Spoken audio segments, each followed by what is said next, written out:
بسم اللہ الرحمن الرحیم۔ معزز سامعین، ہم آپ کے سامنے ایک ایسے جلیل القدر صحابی کا تعارف پیش کر رہے ہیں جنہیں کئی ایک اعتبار سے رسول اللہ صلی اللہ علیہ وسلم کا قرب حاصل تھا۔ آپ کا شمار ان صحابہ کرام میں ہوتا ہے جنہیں اسلام قبول کرنے میں سبقت حاصل ہے۔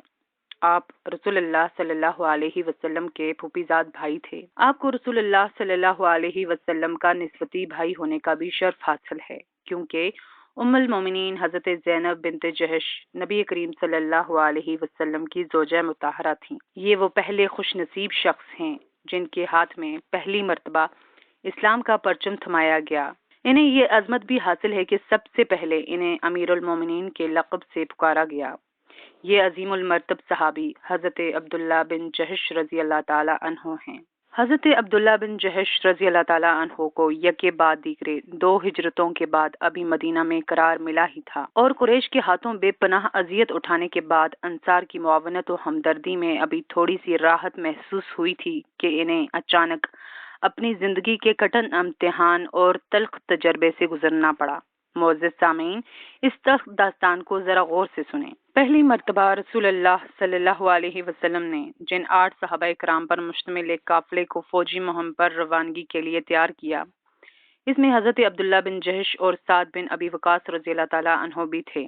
آپ نے مجاہدین کے اس قافلے کو ارشاد فرمایا، آج میں تمہارا امیر ایک ایسے شخص کو مقرر کرتا ہوں جو تم میں سب سے زیادہ بھوک پیاس کو برداشت کرنے والا ہے۔ پھر پرچم حضرت عبداللہ بن جہش رضی اللہ تعالیٰ عنہ کے ہاتھ میں تھما دیا۔ یہ تاریخ اسلام کی وہ پہلی شخصیت ہیں جنہیں سب سے پہلے اہل اسلام کے ایک فوجی دستے کا امیر مقرر کیا گیا۔ رسول اللہ صلی اللہ علیہ وسلم نے حضرت عبداللہ بن جہش رضی اللہ تعالیٰ عنہ کو اس سفر کے لیے ہدایت دی اور ایک خط دے کر انہیں مہم پر روانہ کر دیا۔ ارشاد فرمایا کہ وہ 2 دن کا سفر طے کرنے کے بعد اس خط کو کھولے۔ جب انہیں سفر میں 2 دن گزر گئے تو حضرت عبداللہ بن جہش نے خط کو کھول کر پڑھا۔ اس میں یہ تحریر تھا، جب تم میرے اس خط کو پڑھو تو آگے چلتے چلے جانا۔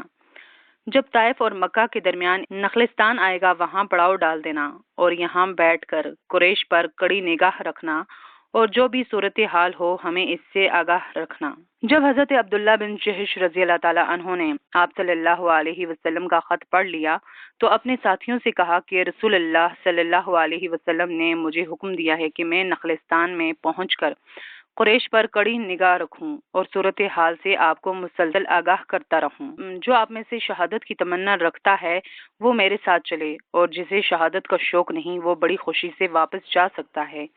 مجھے کسی پر کوئی اعتراض نہ ہوگا۔ اس فوجی دستے کے ہر فرد نے یہی کہا۔ رسول اللہ صلی اللہ علیہ وسلم کا حکم، چشم ما روشن دل ما شاد، ہم تو آپ کے ساتھ وہیں جائیں گے جہاں پر آپ کو جانے کا حکم دیا گیا ہے۔ گشت کے دوران انہوں نے 4 افراد پر مشتمل تاجروں کا ایک قافلہ دیکھا اور ان کے پاس قریش کا مال تجارت وافر مقدار میں تھا۔ مجاہد آپس میں مشورہ کرنے لگے کہ اب کیا کریں، یہ حرمت کے مہینوں کا آخری دن ہے، اگر ہم انہیں قتل کر دیں تو یہ حرمت کا مہینہ ہے، اس مہینے میں کسی کا خون بہانا درست نہیں، اور پھر اس سے تمام عربوں میں بے چینی پھیل جائے گی۔ اگر ہم نے انہیں کچھ مہلت دے دی تو یہ شام تک حرم کی حدود میں داخل ہو جائیں گے، اس طرح یہ ہم سے بچ نکلنے میں کامیاب ہو جائیں گے۔ کافی غور و فکر کے بعد انہوں نے یہ فیصلہ کیا کہ انہیں قتل کر دیا جائے اور جو کچھ ان کے قبضے میں ہے اسے قابو کر لیا جائے۔ یہ فیصلہ کرتے ہی اس تجارتی قافلے پر حملہ کر دیا۔ ان میں سے ایک کو قتل کر دیا، 2 کو گرفتار کر لیا اور چوتھا بھاگ نکلنے میں کامیاب ہو گیا۔ حضرت عبداللہ بن جہش رضی اللہ تعالیٰ عنہ اور ان کے ساتھی دونوں قیدیوں اور سامان سے لدے ہوئے اونٹ ہانک کر مدینہ لے آئے۔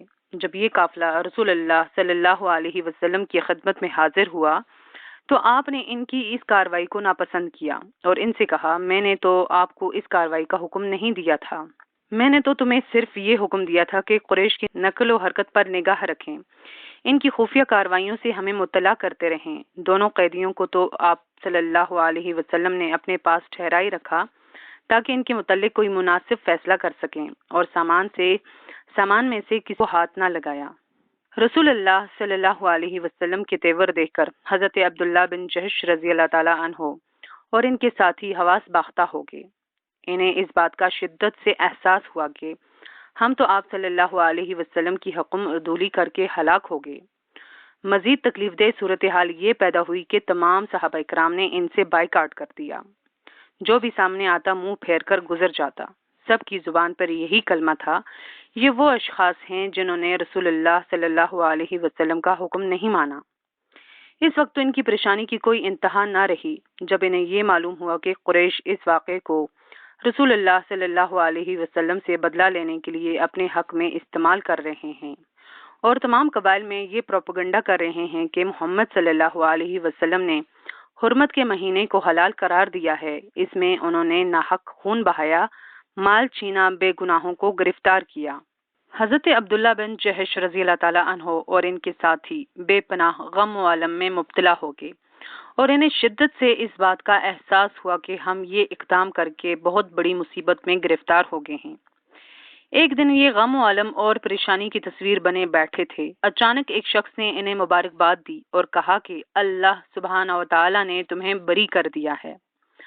اللہ تعالیٰ تمہارے اس کارنامے پر راضی ہو گیا اور اس سلسلہ میں قرآن نازل کر دیا۔ یہ خبر سن کر وہ خوشی سے اچھل پڑے، اور اب حال یہ تھا کہ تمام صحابہ کرام خوشی سے انہیں گلے مل رہے تھے اور انہیں مبارکباد دے رہے تھے، ان آیات کی تلاوت کر رہے تھے جو ان کے حق میں قرآن مجید میں نازل ہوئی۔ ان کی بربریت کے سلسلے میں قرآن مجید میں یہ آیات نازل ہوئیں جن کا ترجمہ یہ ہے۔ آپ سے لوگ پوچھتے ہیں کہ ماہ حرام میں لڑنا کیسا ہے؟ کہو، اس میں لڑنا بہت برا ہے، لیکن راہ خدا سے لوگوں کو روکنا اور اللہ سے کفر کرنا اور مسجد حرام کا راستہ خدا پرستوں پر بند کرنا اور حرم کے رہنے والوں کو وہاں سے نکالنا اللہ کے نزدیک اس سے بھی برا ہے اور فتنہ خون ریزی سے شدید تر ہے۔ جب یہ آیات کریمہ نازل ہوئیں تو رسول اللہ صلی اللہ علیہ وسلم بہت زیادہ خوش ہوئے، مال تجارت بطور فدیہ قبضے میں لے کر قیدیوں کو آزاد کر دیا اور حضرت عبداللہ بن جہش اور ان کے ساتھیوں کی حوصلہ افزائی کی۔ اسے تاریخ اسلام کا سب سے پہلا مارکہ قرار دیا جا سکتا ہے۔ یہی وہ مارکہ ہے جس میں مال غنیمت حاصل کیا گیا، اسی میں مسلمانوں کے ہاتھوں پہلا مشرک قتل ہوا، اور اسی میں سب سے پہلے 2 دشمن گرفتار ہوئے۔ اسلامی تاریخ میں یہ پہلا پرچم ہے جسے رسول اللہ صلی اللہ علیہ وسلم نے اپنے ہاتھ مبارک سے تیار کر کے امیر قافلہ کے ہاتھ میں دیا، اور حضرت عبداللہ بن جہش وہ عظیم شخصیت ہیں جنہیں پہلی مرتبہ امیر المومنین کے لقب سے پکارا گیا۔ حضرت عبداللہ بن جہش رضی اللہ تعالیٰ عنہ نے میدان بدر میں بھی کارہائے نمایاں سر انجام دیے، لیکن غزوہ احد میں تو آپ نے کمال ہی کر دیا۔ حضرت سعد بن ابی وقاص رضی اللہ تعالیٰ عنہ ایک ناقابل فراموش واقعہ بیان کرتے ہیں کہ جب جنگ احد شروع ہوئی تو حضرت عبداللہ بن جہش مجھے ملے اور فرمایا، کیا تم اللہ تعالیٰ سے کوئی دعا نہیں کرو گے؟ میں نے عرض کی، کیوں نہیں؟ ہم ایک گوشے میں الگ ہو گئے اور میں نے اللہ تعالیٰ کے حضور یہ دعا کی، پروردگار عالم، جب میں دشمن کے سامنے آؤں تو مجھے ایسے شخص سے پنجہ آزمائی کا موقع دینا جو بڑا ہی بہادر اور جنگجو ہو اور انتہائی غسیل ہو۔ میں اس سے لڑوں اور وہ مجھ سے لڑے، پھر اس پر میں غالب آ جاؤں، یہاں تک کہ میں اسے قتل کر دوں اور اس کے سارے مال پر قبضہ کر لوں۔ حضرت عبداللہ بن جہش نے میری دعا پر آمین کہی، پھر اللہ تعالیٰ کے حضور خود یہ دعا مانگنے لگے، الہی مجھے ایسے شخص سے مقابلے کی توفیق عطا فرما جو انتہائی غسیل، بہادر، تجربہ کار اور جنگجو ہو۔ فقط تیری رضا کے لیے میں اس سے لڑوں، پھر وہ مجھے قابو کرنے میں کامیاب ہو جائے اور میری ناک اور کان کاٹ ڈالے۔ جب میں اسی حالت میں قیامت کے دن تیرے حضور پیش ہوں تو آپ کا مجھ سے یہ سوال ہو، عبداللہ کس لیے تیری ناک اور کان کاٹے گئے؟ تو میں تیرے حضور عرض کروں، خدایا تیری رضا کی خاطر، اور آپ کی طرف سے مجھے یہ جواب ملے، تو بالکل سچ کہتا ہے۔ حضرت سعد بن ابی وقاص فرماتے ہیں کہ حضرت عبداللہ بن جہش کی دعا میری دعا سے بہتر تھی اور اللہ تعالیٰ نے اسے قبول کر لیا۔ میں نے سر شام دیکھا کہ انہیں قتل کر دیا گیا ہے اور دشمنوں نے ان کی ناک اور کان کاٹ کر ایک درخت کے ساتھ لٹکائے ہوئے ہیں۔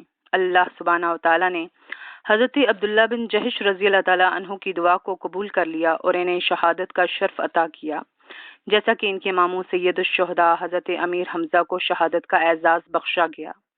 رسول اللہ صلی اللہ علیہ وسلم نے ماموں اور بھانجا کو ایک ہی قبر میں دفن کیا اور آپ کے پاکیزہ آنسو ان کی قبر کو سیراب کر رہے تھے اور بھینی بھینی خوشبو چار سو پھیل رہی تھی۔